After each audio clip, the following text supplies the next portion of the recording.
Good morning बच्चों।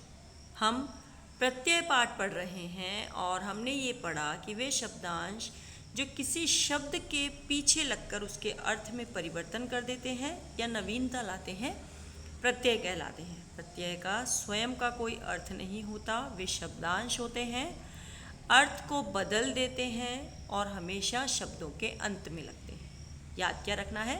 प से प्रत्यय, प से पीछे।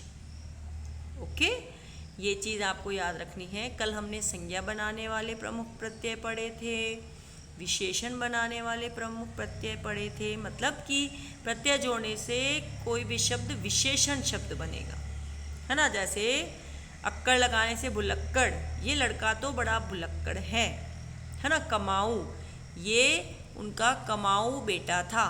ओके, तो ये विशेषण बन जाते हैं। ऐसे ही हमने क्रिया बनाने वाले प्रत्यय भी पढ़े थे, है ना लगाने से दौड़ना, खेलना, नाचता। ओके, क्रिया विशेषण बनाने वाले प्रत्यय, क्रिया विशेषण जो क्रिया की विशेषता बताते हैं, वे प्रत्यय शब्द। उसके पश्चात अब हमारा है स्त्रीलिंग बनाने वाले शब्द। स्त्रीलिंग बनाने वाले शब्दों में बहुत बार तुमने देखा होगा बेटा कि पुल्लिंग शब्दों के पीछे आ की मात्रा लगा देते हैं तो वो स्त्रीलिंग शब्द बन जाते हैं। वो आ की मात्रा प्रत्यय है। ओके, जैसे बाल, बाला, प्रिय, प्रिया, वृद्ध, वृद्धा, शिष्य, शिष्या, है ना। ऐसे ही ई लगाने से, प्रत्यय लगाने से भी हो जाता है बेटा, बेटी, लड़का, लड़की, ये ई प्रत्यय लगा है। ओके, ऊंट, ऊंटनी, शेर, शेरनी, मोर, मोरनी। ऐसे ही क्रमवाचक या संख्यावाचक प्रत्यय आना, सालाना, रोजाना, गुना, चौगुना, दुगुना। ठीक है। बहुत बार उपसर्ग और प्रत्यय का एक साथ भी प्रयोग किया जाता है। हिंदी में शब्द रचना के लिए उपसर्ग और प्रत्यय दोनों का साथ भी प्रयोग होता है कि शब्द रचना उपसर्ग द्वारा, प्रत्यय द्वारा और समास द्वारा होती है। तो कहीं उपसर्ग जुड़ते हैं, कहीं प्रत्यय जुड़ते हैं, और बहुत बार ऐसा होता है कि उपसर्ग और प्रत्यय दोनों साथ में एक शब्द में जुड़े और नया शब्द बन जाए। जैसे अप प्लस मान प्लस इत, अपमानित। अब कहा जाए कि इसमें से मूल शब्द और उपसर्ग और प्रत्यय अलग करो तो आपको उपसर्ग, फिर मूल शब्द और फिर प्रत्यय लिखने होते हैं। ठीक है ना। जैसे अन्न प्लस उदार प्लस ता, अनुदारता। अभी धन मान धन ई, अभिमानी। ई प्लस मान प्लस दारी, ईमानदारी। बद धन चलन धन ई, बद चलनी। बेधन कार धन ई, बेकारी। निर्धन दय धनता, निर्दयता।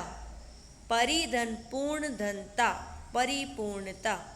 निधन चिंत धनता, निश्चिंतता। ओके, हम धन दर्द धन ई, हमदर्दी। ओके, तो इस पाठ में हमने पढ़ा बेटा कि स्वतंत्र अर्थवान अक्षर या अक्षर समूह को शब्द कहते हैं, कि है ना, कि शब्दों का सार्थक जो समूह होता है उसको हम शब्द कहते हैं। उपसर्ग भाषा के वे सार्थक लघुत्तम खंड है। लघुत्तम मतलब छोटे से छोटे, सबसे छोटे, जो शब्द के प्रारंभ में लगकर नए नए शब्दों का निर्माण करते हैं। प्रत्यय वे शब्दांश है जो शब्द के अंत में लगकर नए नए शब्दों का निर्माण करते हैं। उपसर्ग एवं प्रत्ययों का स्वतंत्र रूप से प्रयोग नहीं होता है। ओके, अब हमारे इसके अभ्यास प्रश्न हैं। प्रत्यय की परिभाषा देते हुए उसके दो दो उदाहरण दीजिए। निम्नलिखित प्रत्ययों से दो दो शब्द बनाइए, है ना, पूर्वक, सावधानी पूर्वक, ध्यान पूर्वक। आवट, लिखावट, ओके, और बुनावट। ऐसे इक, धार्मिक, मानसिक। वाला, मिठाई वाला और दूध वाला, पान वाला।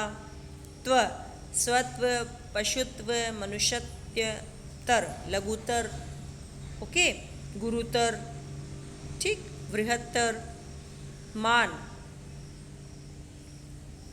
अपमान, नहीं यहाँ तो उपसर्ग है बेटा, है ना। अपमान लगाकर जैसे बुद्धिमान, ठीक है। और ईला रंगीला, भड़कीला, सजीला। नी लगाकर शेरनी, ऊँटनी। इत लगाकर प्रभावित, ठीक है ना। ऐसे ही मूल शब्द और प्रत्यय अलग करना है। अड़ियल, अर्धन इयल। भाग्यवान, भाग्यधनवान। द्रविण, द्रव धन इत। कर्मठता, कर्मठ दंता। रंगीन, रंग धन ईन। कालीमा, काला धन ईमा। शारीरिक, शरीर धन एक। शक्ति, सक्त धन ई, शक्ति। ओके बेटा, तो ये आपका पाठ है उपसर्ग और प्रत्यय। आज आपको इस पूरे पाठ को पढ़ना है और इन उपसर्गों से बनने वाले शब्दों को, दो दो शब्दों को आपको अपनी हिंदी की कॉपी में लिखना है। ओके बेटा, बाय।